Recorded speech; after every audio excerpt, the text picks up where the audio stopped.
முருகரை கும்பிடுறவங்க எல்லாருமே ரொம்ப சந்தோஷமா இருக்கிறாங்க போல அப்படின்ட்டு நீங்களாம் நினைக்கிறீங்களா? அது உண்மைதான். ஏன்னு நான் சொல்றேன்.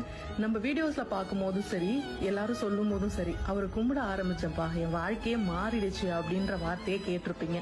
நானுமே அதையே சொல்றேன். ஏன்னா நான் முருகரோட டிவோட்டி கிடையாது.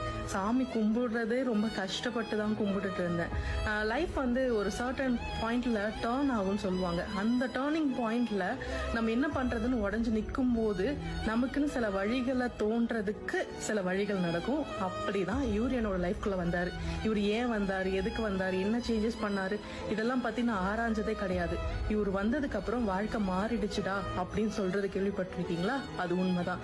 ஏன் நான் சொல்றேன், நமக்கு பின்னாடி பேசுறவங்க, நமக்கு முதுகுல குத்துறவங்களை பத்திலாம் நம்ம யோசிக்கவே மாட்டோம். நமக்குன்னு ஒரு பாதை உருவாக ஆரம்பிக்கும். அதை நோக்கி நம்ம போக ஆரம்பிப்போம். லைஃப்ல நெக்ஸ்ட் ஸ்டெப் என்னன்றத யோசிக்கிறதுக்கு இவரு நமக்கு ஒரு வழி சொல்வாரு. அதுதான்